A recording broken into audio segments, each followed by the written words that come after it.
Welcome, everyone. Today we have Professor Mark Berkson. He's the chair of the religion department at Hamline University. He teaches, did I say the religion right? He teaches courses in Asian religions, including Confucian, Taoist, Buddhist, Hindu tradition, Islam, and comparative religion. Mark received his PhD from Stanford in religious studies. I'm still letting people in too. His MA from Stanford University in East Asian Studies, and his BA from Princeton. Mark's scholarly work has addressed such topics as Confucius and Taoist thought, death and dying, religion and non-human animals, and interfaith dialogue. His work has been published in numerous books and journals. He has released 2 lecture series with great courses, Cultural Literacy for Religion and Death, Dying, and the Afterlife, Lessons from World Cultures. Mark, we had Rabbi Dr. Simcha Raphael talk about death and dying last week, but religion, source of violence, path to peace. We can't wait to hear you. I just want to remind everyone, since Professor Mark will be sharing his screen, if you have a question, let's try to wait till the end. You can chat me, or you can virtually raise your hand. If you go like this, if you wave your hand, I may or may not see you. So, Professor Mark, take it away. Thank you so much. I really appreciate the opportunity to talk to everyone. Oh, wait, belated announcement. Okay. Besides all of your, I gave, all your credentials, but I did not say you're related, you're Eileen Berkson's son and Joe Clee's sister, which really perhaps I should have started with. Yeah, I was going to mention a little something about how nice it is to see members of my family here, my mother and sister and her family. I have cousins here on the line, Andrea and Candy. It's just really great to see everyone. My family really has appreciated the connection with the synagogue over the years. It has meant a lot to them. And this is a really wonderful series. And I want to thank Vanessa for putting in all the work. And, I've looked at some of the other people who've come to speak, some of the topics, and you have a great variety here. So, this is a really wonderful thing the synagogue offers.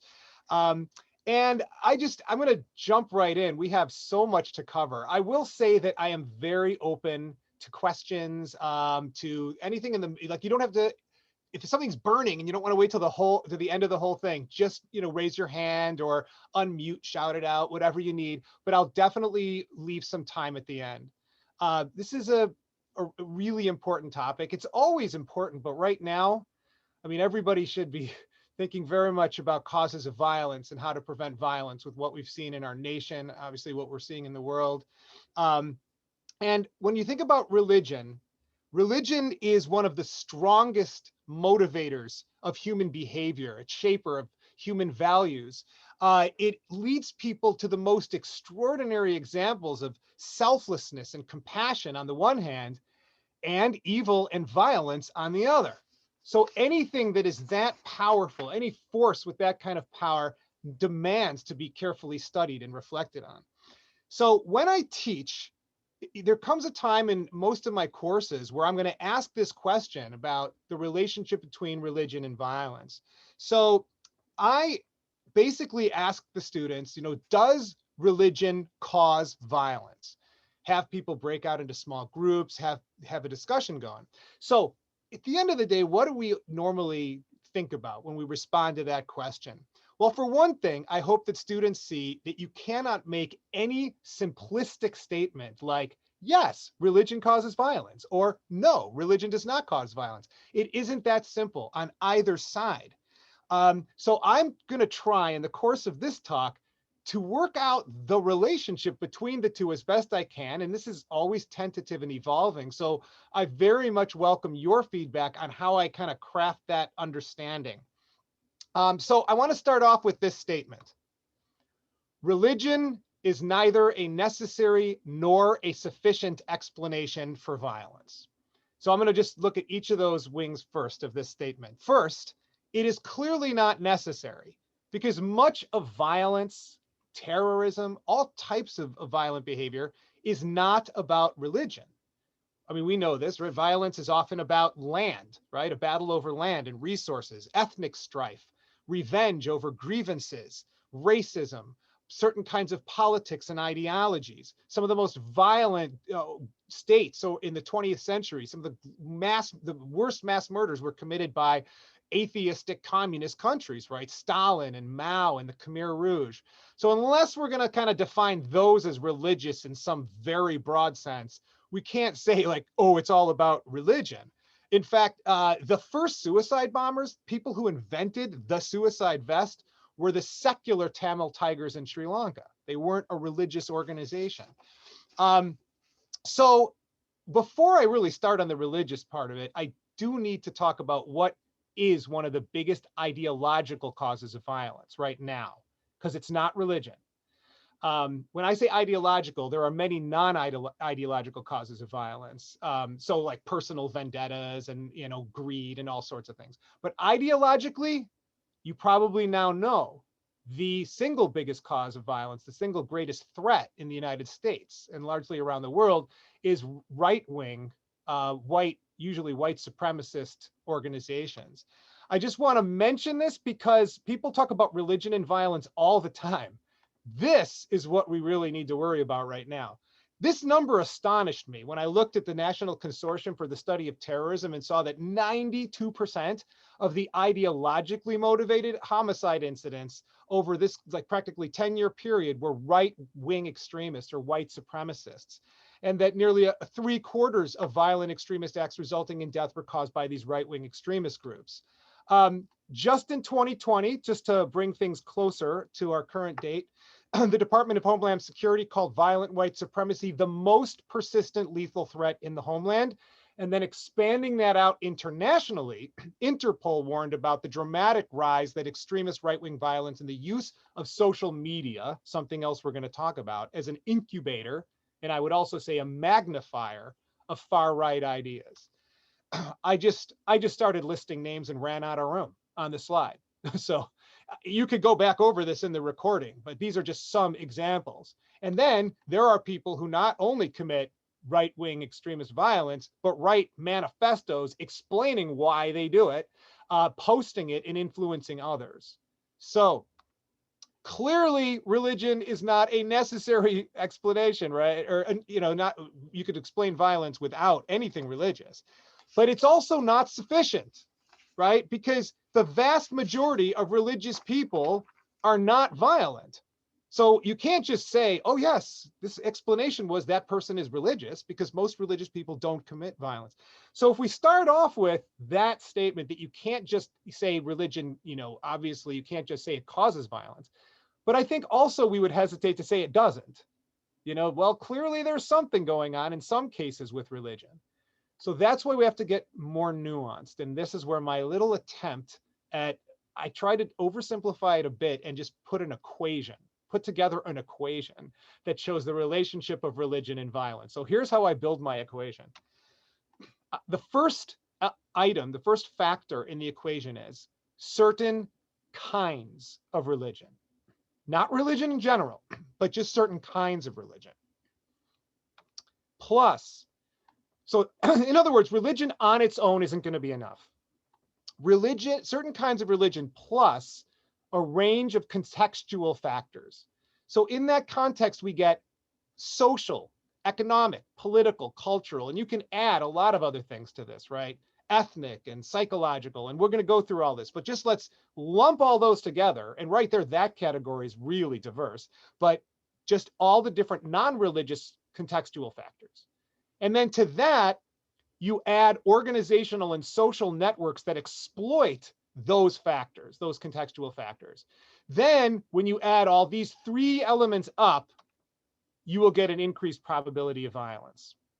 It doesn't guarantee there will be violence. It's not certain because there's also mitigating factors, which we'll talk about.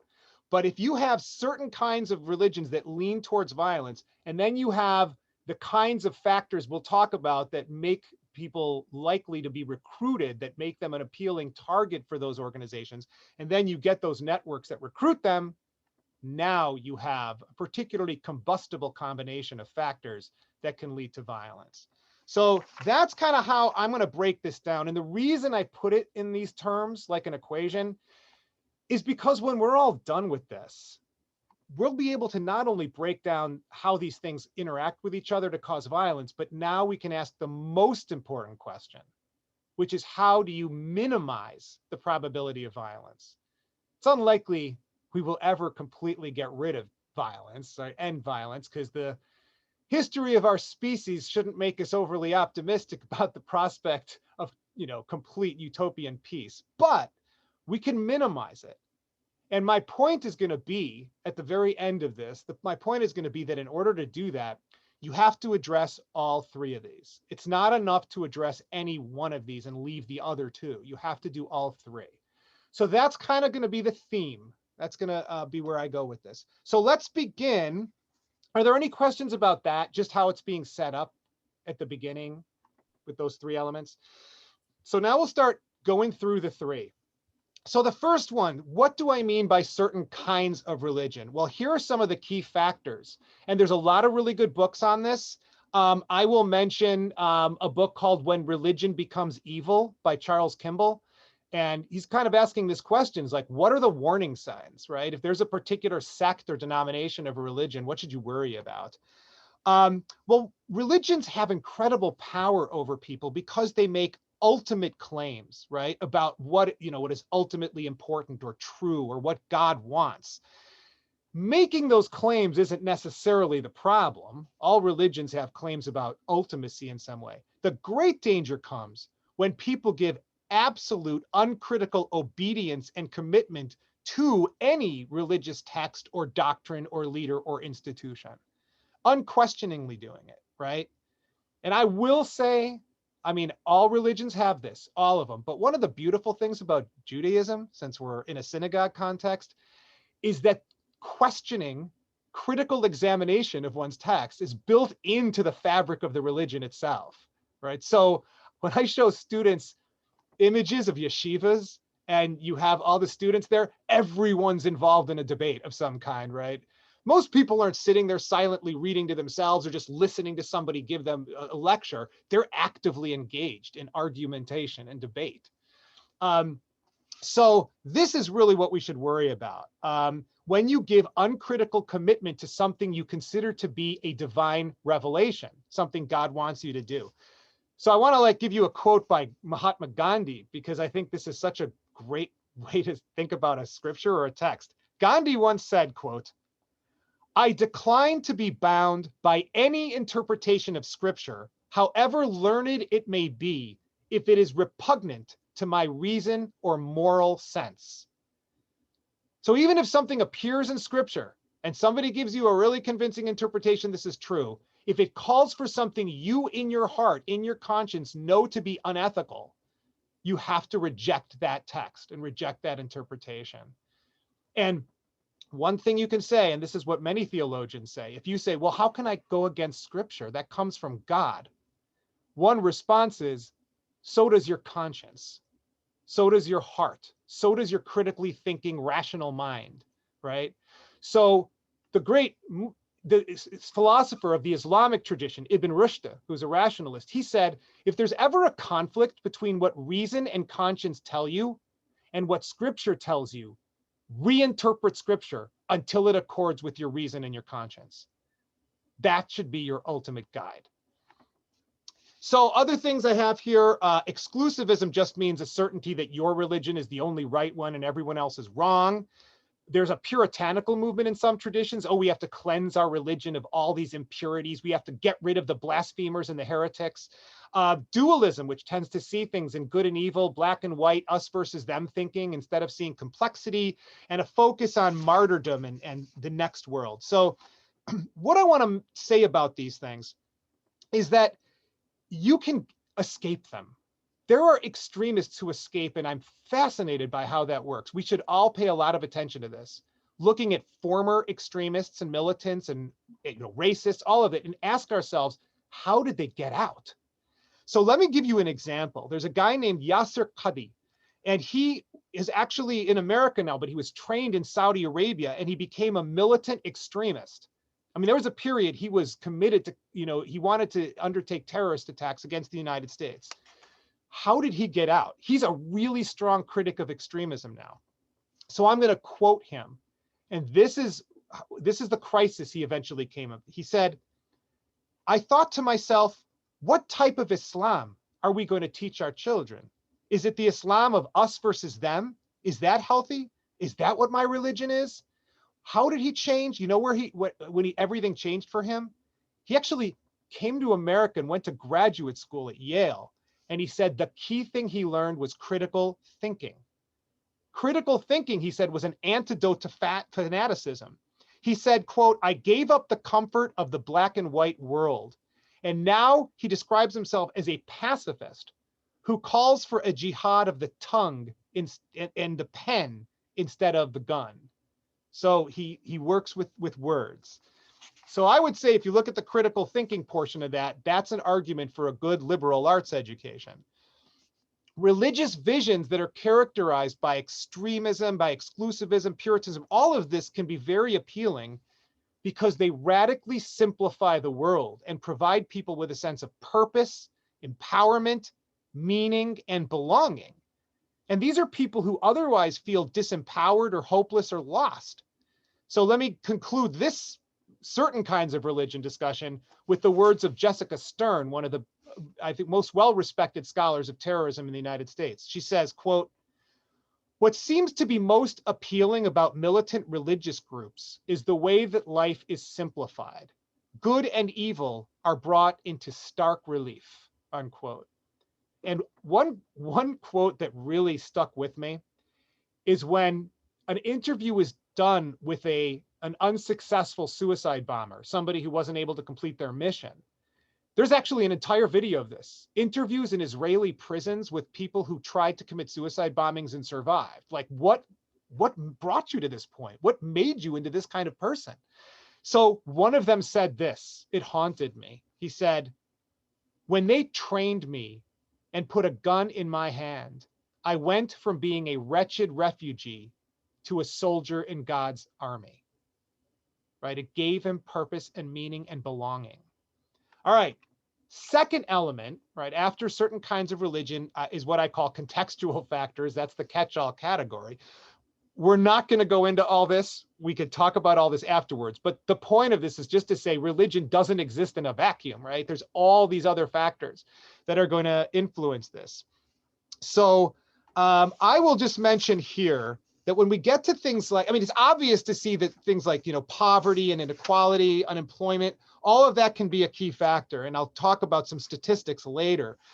But when we look down at the psychological and cultural elements, you're going to find that it isn't just people who are impoverished that are candidates for recruitment and that engage in violent acts. I mean, a lot of the 9/11 terrorists were not actually themselves impoverished people or, things like that.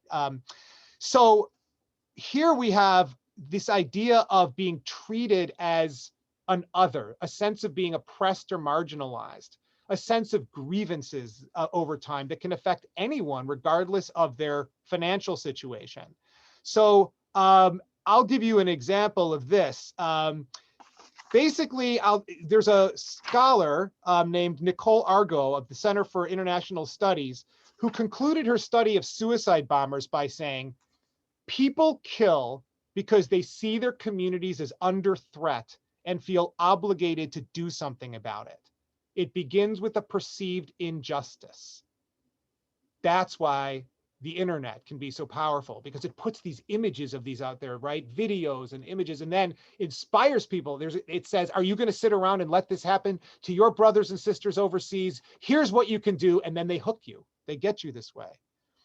Terrorism is a weapon of the weak. It is a highly leveraged form of violence, right? Where small numbers of people can make a significant impact. All right. All of this, so the religion plus the contextual factors, there's one key other element, and that's this element of organizational social networks. Virtually no terrorists act completely alone. Almost all of them in some sense are recruited and encouraged and supported and trained.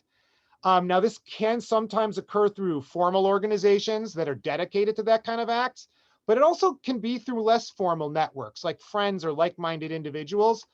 A CIA study found that 70% of terrorists had been brought into an organization by friends or family, that it starts there first. Now, there is this myth of the lone wolf terrorist, that person out there who's just on their own. But actually, when they looked at these so-called lone wolf terrorists, they found almost all of them already had online connections. They had online networks. They really weren't completely alone. Researchers at Pennsylvania State University examined the interaction of 119 terrorists who were labeled the lone wolf terrorists, right? They weren't claiming this on behalf of an organization. And they found that even though they launched the attacks alone, in about 80% of the cases, they had already shared their ideas and talked about them with other people, and that others were aware of their ideology. Also, a lot of these organizations have charismatic leaders who are able to find vulnerable people and recruit them. So there's a CIA case officer named Mark Sageman. He assembled profiles of over 500 militants and terrorists. And he noticed, and I found this very fascinating, stages of radicalization. I'll just say them really quickly here. We can talk about them more afterwards, but the stages. So I'll just mention these now. The first stage is a reaction to suffering, seeing perceived suffering. And by the way, I will mention this. They, in the context of the Middle East, when they've interviewed, say, people who have committed suicide bombings, they find that a number of them are religious. And so the afterlife, I'm going to be a martyr, is important to them. But a lot of them are not. They're really secular. What the religious and secular terrorists had in common is they all had had friends or family killed or displaced by violent acts, right? So that's really the motivator. Religion can then come in later, but people were already on a path to violence. Revenge is one of the strongest motivators to violence in the world and throughout history. So the first, it starts at reaction to suffering. This is then magnified on the internet. And by the way, ISIS, remember the Islamic State, which thankfully has been, they're largely defanged, but not entirely. They sent 90,000 messages a day on Twitter and other social media to their followers, right? And a lot of the people who were recruited really were ignorant about Islam and about their own religion, and they exploited that ignorance. Then comes recruitment. There's a lot of stages to this, right? But it starts with the grievance. So I'm going to give just a couple of examples, very specific, because it helps to think about an individual story, these individual stories. I will tell you, I'm about to give you this slide next. So I just want to show you that people who've studied this show that if you're going to explain terrorism and violence, it's that you have to have a multi-layered, very complex explanation. So if you look at this, Jessica Stern's list includes 6 different levels. So you start with individual factors, right? Look at a person's story. How did they lack meaning and get empowered through connections with these groups, right? How are they recruited? Then you get to the organizational level. Then you get to the larger cultural context, state sponsorship, societal issues that I mentioned, and then religion. All of these are relevant. So let me show you how it worked here. Majid Nawaz is a former extremist, and he talks about his story of terrorism starting with an identity crisis that came about because of how he was abused and bullied. His grievance was led to the ideology, not the other way around, right? His anger and violence came because how he was abused. And the Adil Ahmed Dar, his story, I'm going to give you the real specifics, because when you read about a person like this, our first instinct is to despise them, because what he did was he killed 40 police officers in Pakistan. He ignited a near exchange of attacks between nuclear powers, India and Pakistan. How did this happen? Why was he so angry? Well, when we read his story, we know. He was recruited by a Pakistani terrorist group behind the attack. Now, some of you know about the conflict in Kashmir between India and Pakistan.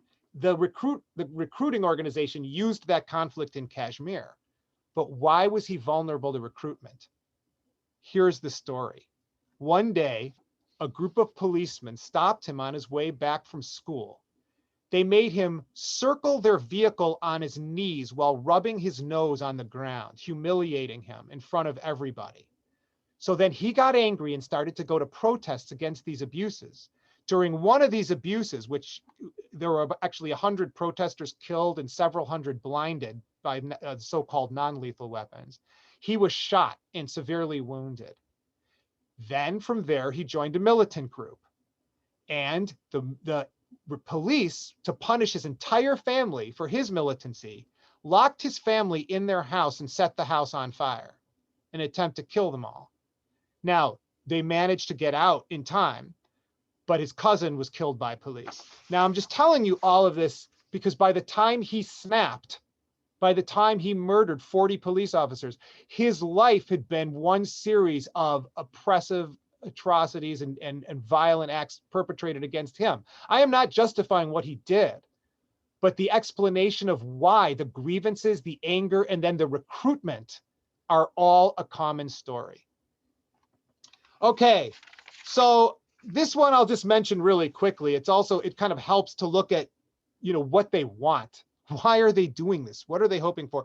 And another wonderful scholar of terrorism and violence, Louise Richardson, she just has the 3 R's in a nice alliterative way to remember this. Revenge is one of the biggest, some perceived grievance or injustice. And then a reaction. In other words, my act should lead to something, a concession or a change in policy, or provoke a response that will be disproportionate, and that will lead to more recruitment when you see how the superpowers killing our people.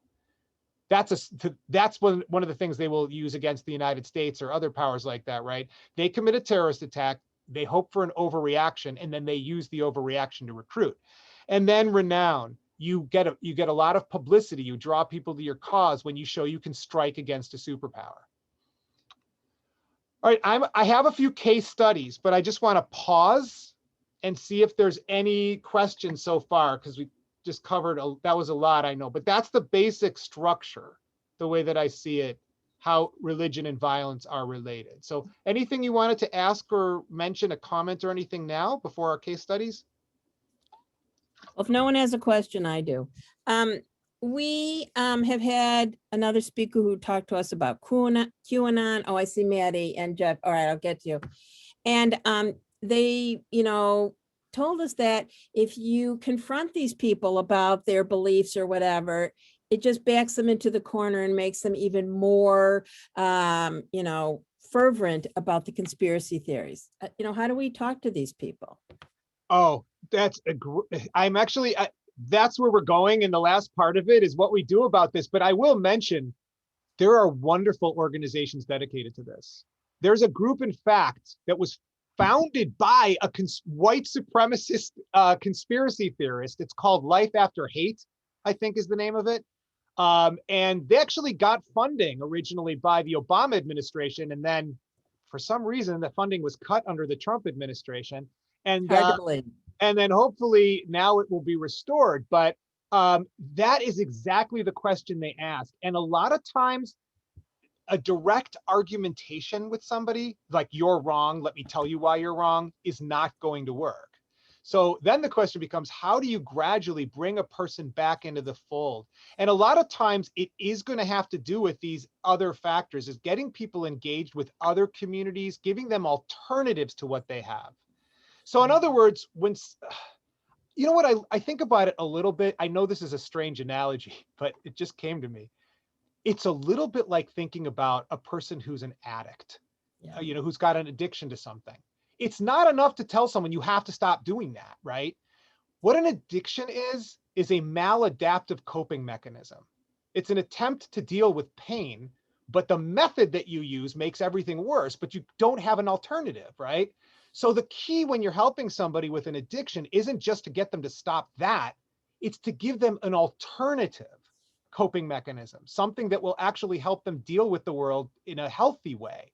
And I think that's a real key. So for example, if you think about the role of religion here, because that's our focus, It's not enough to look at somebody with a toxic religious ideology and say, that's awful, that's bad, you shouldn't have that. You have to give them a powerful, compelling, beautiful, alternative religious vision. And then when you do that, you give them that sense of meaning and purpose without divisiveness and violence. And that's what some of these organizations are trying to do. That Not makes to so mention, much. yeah. Yeah, that makes so much sense. Jeff, go ahead.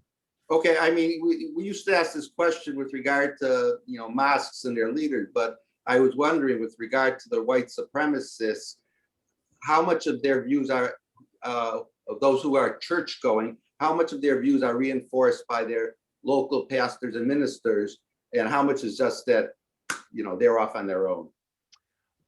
So it's interesting. I guess I would break the question down into two parts, because there's the part about how much of this is connected to religion in some way, when you say pastors and ministers, right? Reinforced by a religious vision. And then another part might be, well, how much is it just reinforced by being a part of like-minded people in a community that are reinforcing it, but it doesn't necessarily have to be religious. I think the group part of it is really significant, really big. Most people are part of these groups. They don't just come to this on their own, but only a minority, a small subset of the white nationalist extremist groups are what we might call Christian white nationalism. So there is a very specific form of Christian nationalism that is connected with this type of far right violence, no doubt about this, but it's not the majority. Like, you don't need the religious part of it. It's more white supremacy, a kind of an ethnic nationalism, xenophobia, all kinds of things that are connected. But the very specific Christian element, which uses biblical passages. I mean, if you go back to the period of slavery in this country and you look at, if you ever want an article on this, I have a very good article explaining how the Bible was used to reinforce racism and slavery. But of course, the Bible was also used to oppose it. One and the same texts appeared on both sides of the debate. So that also is true now with white supremacy in this country. But I would say it's not a majority of them. I mean, I asked the question just to see if, local church leaders would have any sway over people who attend their congregations and speaking out. Yeah, the problem is that there's so many different kinds of pastors and preachers and ministers that some of them actually exacerbate this. They reinforce it and make everything worse. And some of them, their entire mission is to combat this and to try to prevent it. So that's why the generalizations are impossible, because any religion is going to be on both sides of this issue. And in fact, I tell my students, I don't think I have these words up on the slide right now, but I'll tell you, there's a statement I make and I say, just remember this, everybody. This is so important. Differences within religions are as great as, if not greater than, the differences among religions. So in other words, the difference within any single tradition between, say, progressive, open-minded, tolerant, peaceful Muslims or Buddhists or Hindus or whatever, and then militant, exclusivistic, violent, that's vaster. That difference to me is vaster than the difference between Muslims and Jews and Buddhists and Hindus and all of that, right? So people within the same religion are going to have radically different visions. So churches and mosques and synagogues are part of the problem sometimes and a crucial part of the solution. So, and the same with organizations. For every militant group recruiting someone, you need a group that is going to help keep them from that recruitment. There's a great book on this, by the way. It's a book called Acts of Faith. Acts of Faith by Eboo Patel. And here's a great thing about this book. Eboo Patel founded a wonderful organization called the Interfaith Youth Corps. It was exactly in response to this kind of problem that we're talking about. And why he founded it was he had friends who were getting involved in violent militant groups. And he asked himself, why are some of my friends going that direction and some of us going the opposite direction? And he concluded, because they all had grievances, they'd all been abused, they'd all been bullied. But he says, why do some go one way and the others the other way? He said, the reason my friends went in the violent direction is because those kinds of organizations got to them before the other ones could. But Eboo Patel got involved, actually, in his case, it was the YMCA. All it took was the YMCA because he had a community. He went for sports, for cultural events, he just had a place to go after school, right? These other folks got recruited by these extremists and they just went that direction. So he said, you know what? We need to build organizations to counter those other organizations. And the Interfaith Youth Corps was this group that brought together people from all different religions and had them work on important projects side by side together. It wasn't just having them talk to each other. It was like, okay, there was a hurricane there that damaged a lot of houses. We're going to send a group of young people, Muslims, Jews, Buddhists, atheists, Hindus, Christians, side by side to all work on that together. And in that process, they will get to know each other. They will talk to each other and make these connections across religious lines. It has worked beautifully. And you could go to their website, the Interfaith Youth Corps, and find out all about their projects. So anyway, organizational stuff is key. Yeah. Hubie, did you have a question? Yeah, actually, there was an article in the NPR the other day. It ties in exactly what he's been saying, and it ties about a charismatic leader who's the retired president, and in the Episcopal Church, and that they believe that this is God, and they're white supremacists, and it's the scale. In other words, he's talking about one group going to another group, but the scale is immense. In other words, across country, it's a huge number.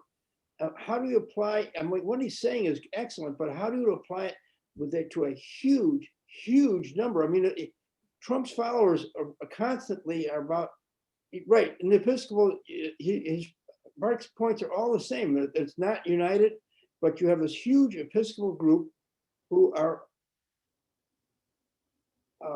in this category, and not Episcopal. What's the Southern Baptist?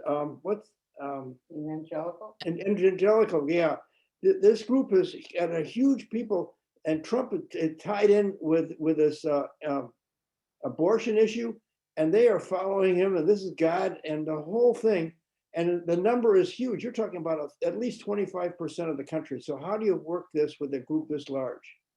So this is an excellent transition to the second part of the talk, because that's exactly what I want to address, right? How do you solve this problem? And so my argument is going to be, you have to propose another kind of ideology, right? You have to give them another one, but you also have to address the grievances that led people to that position in the first place. Unless you show that and believe me, I just want to argue sometimes. I just hear what they say and I'm like, how could you believe this? What are you thinking? But that's not going to work. It's never worked. So let me transition here to the next part, and then I'll go through what I perceive to be kind of the solution, maybe, right? And then we can talk about that and see what you think. This is going to be way too fast. I apologize for how fast I'm about to go through all this, but I want to leave a lot of room for discussion at the end. I'm doing 3 quick case studies, and I want to start with Islam only because so many people have this stereotype in their mind of, oh, well, it's really about, terrorism and religious terrorism is an Islamic issue, right? And that is definitely not the case. And I just want to, explain.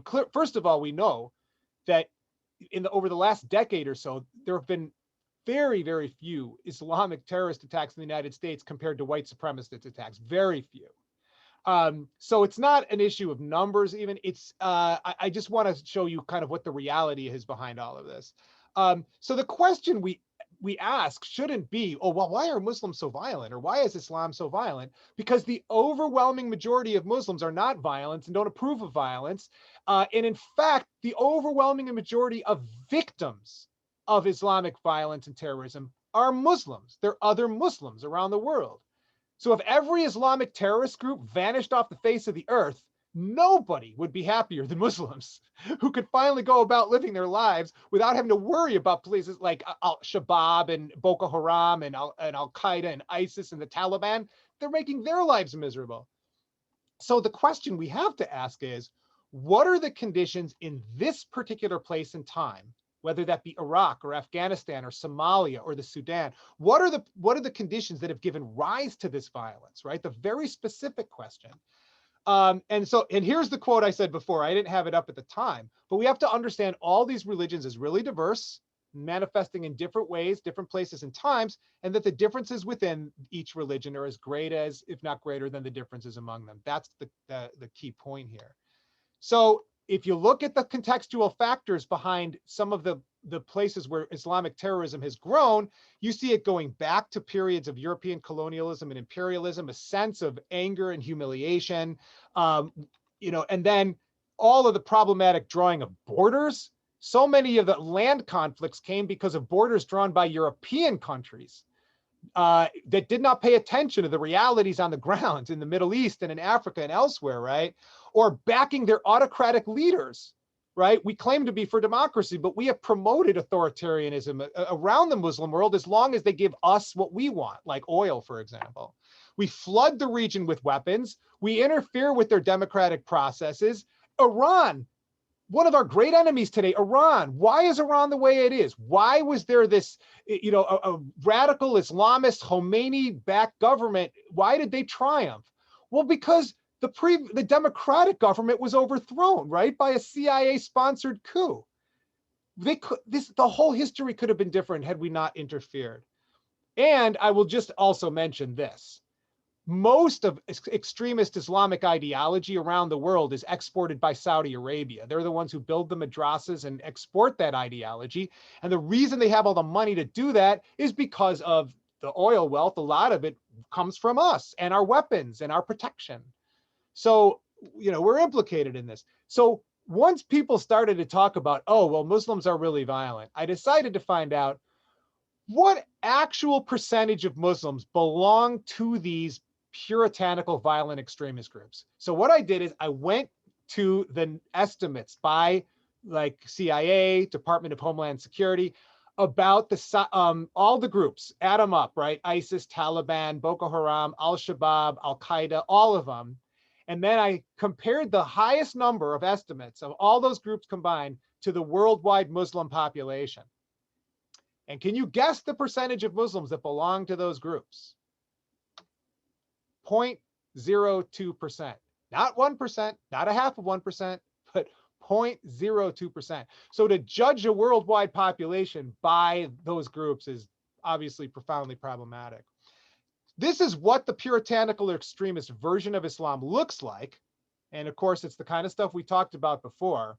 I sometimes give students a little shortcut to say, if you find any any religious denomination or sect that completely bans music and considers it evil, that's a warning sign right there. But there's a lot of other stuff. We could talk more about this. You could go back and look at the slide, but I just want to go on. If you look at particular groups, this is just an example. If you look at the Taliban or you look at Al-Qaeda, you look at where they came from in Afghanistan, what's the story? That's the thing I always want students to ask. How did this happen? And if you look at this, which we're not going to go through in detail, you can look right here at the fact that the United States were the ones that originally supplied these fighters with their weapons and their money, etc. Right? So I'm not saying it's all us. I'm just saying we were a factor, one factor among many. But there's a history that gave rise that Taliban type ideology was not indigenous to Afghanistan. They're a country with a history of more moderate forms of Islam, more Sufi influenced, mystical forms of Islam. All of this extremist stuff started with the Soviet invasion and the American and Pakistani sponsored resistance. By the way, if you ever want a really good movie about this, and there is actually a good movie, it's called Charlie Wilson's War. It's actually very good. I think Tom Hanks is in that. Anyway, check that movie out. And then if you look at the same thing, look at ISIS. How did they come to be? What is this organization? Well, look where it all begins on this timeline, with the US invasion of Iraq. The group that was started to oppose the United States occupation was called Al-Qaeda in Iraq. That's what became ISIS. So, all right, we can go, but why I want to move on here is just to say this pattern can be seen in any religion. People associated with Islam, but you can do the same thing with Hinduism. We think of Hinduism and we think of Gandhi. We think of nonviolence and peace, and that's one of Hinduism's most powerful contributions to the world. It's beautiful. But you also have right-wing Hindu nationalism. You've got all these groups that commit violent acts against Muslims across India, Muslims who are a minority there. This is also Hinduism. They've got their own schools to train young people in very divisive, hateful, Hindu supremacist ideologies. And despite the fact that India is a multi-faith democracy that's supposed to respect all religions, these people want it to be a Hindu nation where everyone else is a second-class citizen. And that is exactly the same as white Christian nationalists in the United States who say this should be a Christian nation. This is just an example of an act where Hindu nationalists destroyed a mosque that had been there since the Mughal dynasty. And the police just sat and watched, didn't do anything about it. These were the current Prime Minister Modi, Narendra Modi. He was authority in Gujarat at the time of horrific anti-Muslim riots and widespread murder. All right, Buddhism. How could this possibly be true for Buddhists? Right? Aren't we the peaceful meditating people? This hurts me to do personally. I've had a Buddhist practice for 30 years. I mean, it's important in my life, but it's here too. We like to think of Buddhism as the Dalai Lama or Thich Nhat Hanh, and it is, and this is beautiful. But it's also in Myanmar, Buddhists who are involved in persecution and ethnic cleansing of the Rohingya Muslims there. And even monks are involved. There's another, and the reason I put the Rakhine people there, and the third one, is if you say, okay, this is clearly religious, right? These are Buddhists attacking Muslims. The Rakhine people are an ethnic minority group that are also Buddhists, that are also being targeted by the government and military. So in other words, it isn't just about religion, that's an ethnic conflict. So these are the violent, militant, angry Buddhist monks of Myanmar who've committed atrocities against the Muslim minority. They hand out pamphlets. This guy, Ashin Waratu, he said, quote, Myanmar is facing a dangerous and fearful poison, that's what he calls the Rohingya Muslims, severe enough to eradicate all civilization. I mean, this is a truly extremist rhetoric and ideology. So there's atrocities being committed. You probably have read about this and know about this, but so even the Buddhists, right? Okay, now we come to the last part though, as promised. How do we combat this, right? Violent fanaticism. Well, my arguments could be, you've got to do it at all three levels, right? You have to do it religiously by presenting an alternate vision. You have to address all of the contextual factors, and you have to build alternative social and organizational networks. So what kinds of other forms of religion? Well, nonviolent, pluralistic forms of religion that show that faith and critical inquiry are not opposites, but they go hand in hand. There are many groups that are doing this. I mentioned the Solis Foundation, the Usuli Institute. You can look these up. These are like think tanks that are meant to counter ignorance and extremism and basically win the war of ideas. So the most important battles are not going on between different religions. The most important battles right now are going on within every religion. That's where they're happening. So there's wonderful teachers doing this, and they're using social media too. There's a guy named Sheikh Hamza Yusuf, if you can ever see him online. He's actually an American Muslim scholar. He was born in Berkeley, California, but spent years studying Islam and is a Muslim himself. And he went on with a passionate, powerful video talking about the Islamic State, their violence and stupidity. He says, God weeps if we don't fight extremism and violence. So they are doing some of this work. And this is what Mubin Sheikh, a Canadian who was once an extremist, he says this. He says, what hurts the extremists the most is when other Muslims speak out against them. It's not enough for like the US government to do so because that's the enemy, right? Oh, of course, they're going to criticize us. But when you have other Muslim groups speak out against them, he says, that's the key. He says, fear mongering is what terrorists try to do, whether to silence these people or to silence others.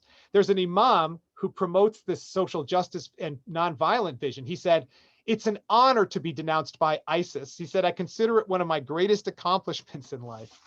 And they're taking a real risk. Then you have to actually address the contextual factors. Let me just do a really quick note on this. So a study by 2 economists showed that poor people in countries with high levels of unemployment are more vulnerable to recruitment. Oh, I think was it Hubert who had asked that question about, the extremists here, the Trump, sort of the, QAnon folks, the Trump followers. Did you know Yes. that when they looked at the people who stormed the Capitol, they found that of the people they've identified and that they're going after right now, that a fairly significant portion of them had significant financial problems, that they, were facing crises in their lives. So just to give you an example, of the 25,000 insurgents and terrorist suspects detained in Iraq, nearly 80% were unemployed or underemployed. A study of Saudi terrorists concluded that most terrorists there were young men in their 20s from large lower or middle class families who were facing very dim job prospects, right? And they were just wandering aimlessly, right? They were easy to recruit. So then we get to these organizational networks. And basically the leaders who want to counteract the violent extremists have called for better organized networks of moderates. Here's the problem. Extremists tend to be very well motivated people, right? They have an intensity. It's hard to get a real whipped up moderate who wants to form an organization and recruit people. But he says that's what we need. We need people to build organizations to recruit and promote a more moderate, thoughtful, nonviolent vision. So I gave you a few of them down here. We can talk about more of these in the discussion if you'd like. But these are some of these organizations and think tanks. I already told you about the Interfaith Youth Corps. By the way, the Care Rehabilitation Center, here's their goal. They aim to reintegrate people into society by fostering deeper connections with family and community and finding people meaningful employment. And some of these organizations actually offer psychotherapy too. You've got to deal with people's psychology, not just their bank book, right? So one way that this could really help, I think, actually, is the role of former extremists, people who've left the fold. I kind of think it's like with gangs, right? With youth gangs, some of the most effective people that go out into the community and talk about, the dangers of gangs are former gang members.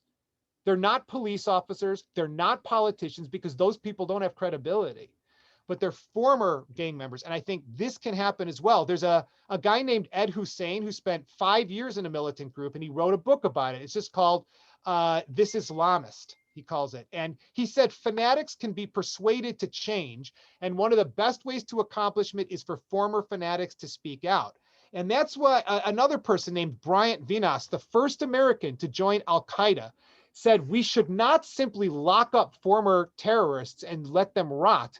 We should use them. So I'm going to quote him, all right, as to why former terrorists are so important. He said, like me, he said, they have an insider's view on how intelligence works and how the organization works, and we can help people understand it. Secondly, we can provide insights on how people become radicalized and turn to extremism. And third, after we've done our time in prison, we have time to think about our decisions and make peace with themselves about the consequences and can speak to vulnerable youth and impart to them our hard-earned wisdom. So he says, my goal is to speak to audiences about my experiences as a former Al-Qaeda member with the hope of better informing intelligence and law enforcement officers and de-radicalizing people in society. The United States does not have any type of rehabilitation and reentry program for these former militants and former terrorists. And then, of course, the role of getting family and friends and social networks. So in Islam, for example, you can draw on progressive Islam, nonviolence, and then the beautiful Sufi tradition, the tradition of mystics. And this is what progressive Islam looks like. People don't know about all the progressive Muslims, but they are advocating pluralism, bringing in Islam and Western ideas together, reason and conscience, pro-democracy, feminist, all of that. And these people are out there getting their message out there. Here are some of them. I can talk more about them later, and then of course, there are these amazing influential female scholars articulating forms of Islamic feminism, doing incredibly important work. And then exemplars of nonviolence.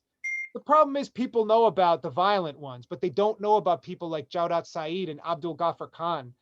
And when you look at the recording again, you just read these quotes. This is someone I invited to Hamlin to speak. He's a Sufi sheikh who advocates for nonviolence. And this is what he says. Mystical Islam, Sufism, works on the human heart to make it soft so that in the times of atrocities and harshness, the response becomes love, all embracing, all encompassing love and forgiveness, not hatred. And that's what Rumi said, for those of you who read Rumi poetry, right? Only love. So let me just conclude with this, and then we'll have some Q&A and things. There are multiple factors. I'll actually stop my share now. I guess we could just talk to each other.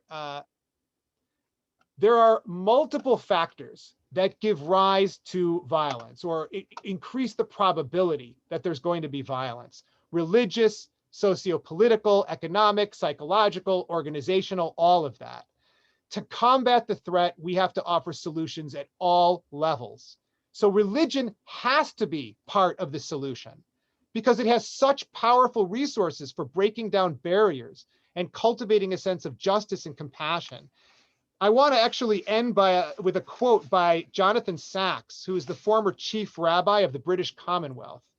He wrote a beautiful book. I highly recommend it. It's called Not in God's Name. It's a book, it's a beautiful call against religious violence. And he writes this: the 21st century has left us with a maximum of choice and a minimum of meaning. Religion has returned because it is hard to live without meaning. No society has survived for long without either a religion or a substitute for religion. And the next 100 years will be more religious than the last. Therefore, I would argue, any cure for violence done in God's name will have to be, at least in part, a religious one. And I think our job as, religious people, religious scholars, members of a community, is to show that faith can coexist with critical inquiry, and that we can promote interfaith dialogue and pluralism and support the voices that represent peace and openness. Because religion at its worst is about the building and defending of boundaries, division, right? But religion at its best, and then we can be promoters of this, is about the elimination of boundaries and the deepening of connection among all human beings. So I thank you for all the work you do in that regard. And I'll just open it up for anything you want to talk about. So we have, I know, Hubie, you have I have a couple questions in the chat, one that I actually had. And thank you for your inspirational words. And somebody, texted me that you should be working with the Biden administration, and let's get this out there.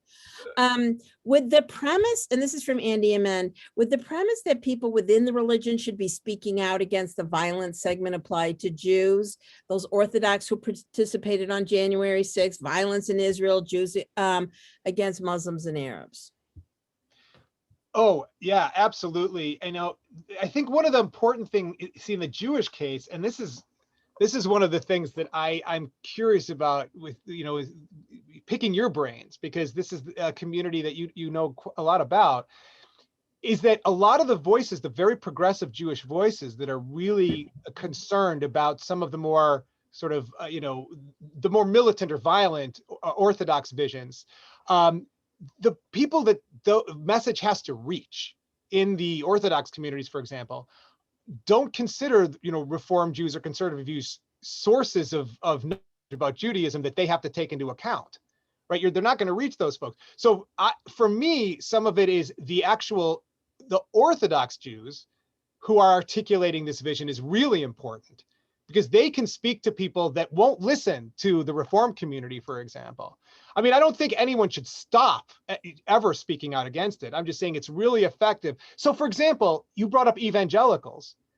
When evangelicals speak out, right, against the abuse, it's more powerful, it's more compelling than if, a Unitarian does it, right? Because an evangelical is going to be like, well, you're barely even Christian. Why should I listen to you? So I think that's got to be part of it. But the progressive voices are still really important. So for those of you, I mean, who know about Michael Lerner's work with Tikkun Olam, for example, you've got people putting it out there, reaching people. Jonathan Sachs did that beautifully, the person I quoted, and you have many wonderful scholars doing that. But you also are going to need people within those communities, right? Within the Orthodox community doing the same thing. And you do have that. So I'm just wondering how has this been something that your synagogue's been involved in, and have dialogues been established? Not because a lot of people think about Jewish Christian or Jewish Islamic dialogue. That's all really key. But my point about intra-faith diversity, like within religions, how often do the dialogues among the different parts of a tradition, right? Orthodox, Reform, Conservative, how often do Jewish groups come together and talk about their different visions? I think that's a good question. I mean, certainly, we, over the last election, we had people of all different denominations getting out the vote. And we're studying a Rabbi Sachs book, and we're going to study another book. But that's a great question, and perhaps a new adult enrichment on Sunday morning when I can bring in, different faithful leaders and have them talk to one another. Now, I have another question in the chat, and then Hubie, is my perception white nationalists are more violent than Black nationalists true? If so, why? Because, well, this might sound like a really too quick and flip answer, but whites have access to power in ways that the Black groups never have. So when you actually have the instruments of power behind you, this, both state and non-state instruments, whether that be everything from a police force to political power to economic power to institutional power, that kind of, the way that racism infects that entire system makes it very, very different when white supremacy is visited upon a society than when Black nationalism is, which is a reaction against that. So, for example, like within the world of Islam, I study the Nation of Islam. That's a really good example for those who've studied the Nation of Islam. The Nation of Islam, when it was founded by Elijah Muhammad, it was largely like a racist organization in the sense that they believed whites were demons, and they came up with a whole ideology where Black people were children of God, made in the image of God. White people were demonic. And the lighter your skin, the worse you were as a human being. And they had a whole separatist vision. And people were like, wow, what an awful ideology. What a toxic ideology. Well, it was simply an inversion of the ideology that had been put upon them their entire lives, right? You hear the darker your skin is, the worse you are. And they flipped it, right? And they said, no, we want to feel empowered. We want to feel good about ourselves. So actually it's Blackness that is the original human color. And then whiteness was increasingly regressive and that's lesser. So all they did was flip it for the purpose of empowerment. And they did, I think, really empower their people. But ultimately what happened was they found out, and this is Elijah Muhammad's son, Warith Din Muhammad, that what they were actually preaching wasn't true Islam. Mm. So the reform came from inside the group. And he said to his followers after Elijah Muhammad died, after his father died, he said, I understand why he preached these things. I understand why he was so angry and why this was necessary. But now we have to return to the true vision, which is a diverse, open, loving, compassionate tradition. And the vast majority of people in that group came with him. So the followers of him are far greater than the followers of, say, Farrakhan and the Nation of Islam, the sort of more racist version of that. So it can happen. There is that transformation. And if you know about the story of Malcolm X, he's somebody who his vision totally transformed towards the end because he saw how Islam welcomed everyone. He went on the Hajj, he went on the pilgrimage, and he saw people from all over the world. And he said, I can't have a race-based religion anymore. Yeah. Hubie, did you have a question? Yeah, actually, he said something made me a little bit depressed. He says he explained how these various groups can counter, within religions and all this, can counter the extremists. But then he says, nationally, we don't have anything like this. We have nothing nationally to counter this white supremacist on a national basis. It's kind of like a doom scenario. I don't want to, I just let me clarify. I said, it's that we don't have a program. What the person I was quoting said is we have no national program for rehabilitation and of former militants and extremists and to put them out there to counter this, like that kind of program. There are organizations that do. We don't have a nationwide policy, and maybe the Biden administration will look into doing that. But you have really good organizations that do monitor hate groups, track them, try to promote alternatives to them. And I put some of them on there. They're usually like NGOs or right, not, they're people that are doing this on their own. But there are some groups that work with the government in doing this. And I really do have the feeling the Biden administration, already they've made a difference. Already they've said we need to put a lot more attention on white supremacist groups than we do on these other groups that have been occupying our attention, like Islamic groups, for so long. But some of you know about the Southern Poverty Law Center, for example. Yeah, I mean, the Southern Poverty Law Center tracks these groups, but not only do they track them and they have a map, they can give you warnings where groups are active, but they actually have these programs. One of them was called, I don't know if they still do this one, but it's called Teaching Tolerance. And they actually put together a curriculum for schools to teach children, right, not to fall prey to that ideology and to promote that. So I don't want it to be a doomsday scenario. I was saying that we were looking at what some other countries are doing and lamenting the fact, oh, America doesn't have anything quite like that. But we do have groups that are doing excellent work, and I do think we will have a more nationwide response now that we have an administration that wants to oppose white supremacy and white nationalism instead of encourage and channel it, Here, here. And of course, we have our institutional, the Anti-Defamation League, the ACLU, right. all of those are, get out your checkbooks. I have another question. Using your equation framework, how are our security agencies performing and dampening those factors? It's hard for me to kind of give a grade or evaluate. I mean, I read the work of people who are doing it. I quoted a couple CIA operatives and people who've written books about this after they left the agency, Department of Homeland Security folks. I know people are doing excellent work, but honestly, one of the biggest problems and the biggest challenges is the online world. Yeah. It changed everything. The ability of these organizations, they're incredibly skillful. I mean, ISIS had professionally produced videos, like high quality recruitment videos. And if you shut down one site, they'll just pop up on some other site. And then you've got the whole dark web. It's very hard to track people. It's very hard to pin people down. Not to mention just like Twitter, right? People just can open up a new Twitter account if they close down another one. So they really do have their work cut out for them. It's extremely difficult to do this. So I think they're doing good work. And a lot of the times with these intelligence organizations, you only find out the work they're doing and how effective it is way after the fact, because they can't talk about it at the time. So they talk about all of the foiled plots and thwarted recruitment attempts and things like that. And I have read these and I'm like, wow, they dodged a bullet, or thank goodness somebody was on that case. But you always hear about the ones they miss. So, but I don't know enough about their, the percentages there to say, oh, they get 90% or they get 80%. I just know right now with especially the new administration, they're putting their focus in the right place. Finally, that's happening. Again, here. Last comment, anything on Mayor Kahana, long dead, still has followers.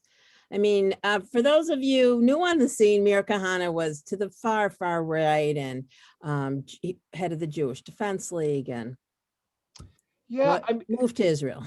Well, I'd love to get your thoughts on this too, because for me, when I think about the equation I put together, and in the case of in Judaism, especially with his, in his Israelis who are drawn to this, if you look at those contextual factors, because I think looking at Judaism itself, honestly, Judaism to me, and this is just more of a personal statement than making some large scholarly argument, it really provides a lot fewer motivations to violence and oppression and domination than some. And one of the reasons is because Judaism doesn't have aspirations for universal domination. It's not like we want to convert the world and make them into Jews, right? The fact that Jews tend to center on their people, their community, right, means they don't have as much motivation, like we want to show other people their religion's wrong or that we're better than them or something, right? So you tend not to have that kind of universalistic aspiration. So in that part of the equation, I don't see quite as much sometimes being used in the Jewish cases. But on the other part of the equation, in Israel in particular, there's a lot. I mean, to look at the history of why are people so afraid?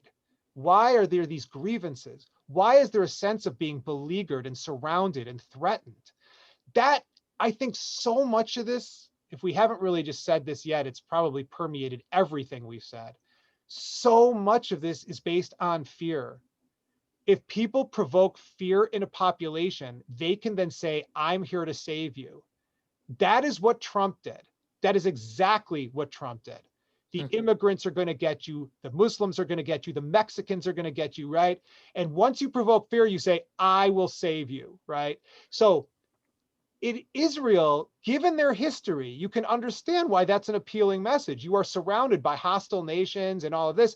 Look at the memory of the Holocaust. We have to fight. We have to be ready to fight.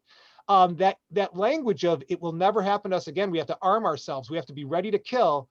It does have an audience. So until people are made to feel safer, until connections are made that, doesn't let them look at other people always as enemies, there'll always be an audience for that. I will mention one thing that my university has been involved in, which I think has meant a lot. It's meant a lot to us. And that is, there are schools in the Middle East that bring together young Jewish and Muslim and Israeli and Palestinian students together in classrooms and in groups before the stereotypes, the bigotry, the hatred, the grievances, right? These are children. All they're doing is getting to know each other, play together, And there have been some very promising developments with that, when people can forge connections. The last thing I'll mention, because I want to give a hopeful spin on everything. There's a scholar named Ashutosh Varshni, and he studies violence in religious groups in India. And religious violence, right, between Hindus and Muslims and Sikhs and all that, it flares up. India is kind of like the United States, is that there'll be long periods of peaceful coexistence among different religions. Everything will seem to be going fine. And then an event will be like setting off a tinderbox. It'll be explosive, right? Like George Floyd's murder here, right? In the Twin Cities. So Varshni asked the crucial question. He said, I'm not going to study why violence breaks out in certain communities. Lots of people do that. I'm going to study why some communities remain peaceful while others become violent. Like, what do those communities do? Like, what do they have to prevent violence?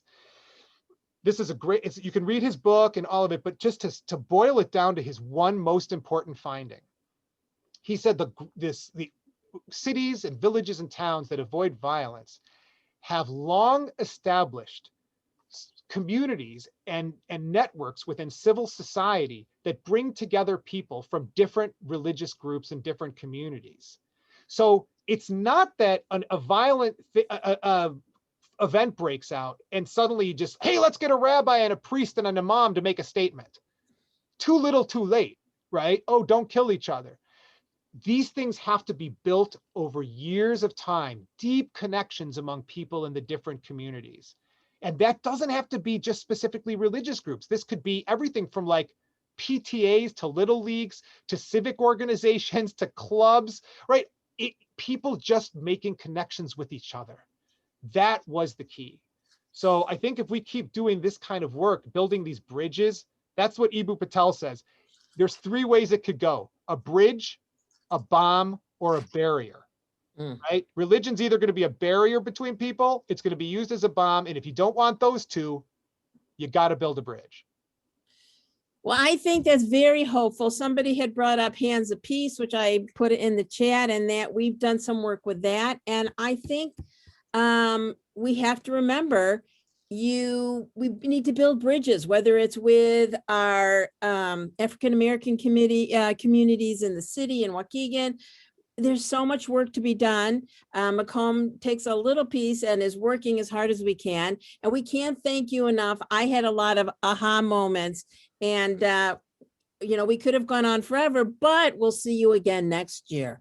Thank you. It's always such a pleasure to come here, and I wish we had more time, and I hope that wasn't, I just like, it was so much to talk about. So It was fantastic. It was really fantastic. thank you. So everyone from Macomb Solel Lakeside, don't forget that you can, there's so much going on today. You can learn how to do, pick up your Purim, pick up your Hamantaschen, which has the dough rolled out. That is my type of baking project where you don't have to do anything. I told my mother, she said, that's the best thing ever. And if you need any links, please just email me, and we'll see you all next week. Bye-bye. Bye-bye. Thank you. Thank you. Thanks so Thank you. much. Thank you. Wonderful Bye. program. Thank you. Thank you. Fabulous It's a wonderful program. program. Yeah, fabulous. Thank you. Bye-bye. Bye-bye.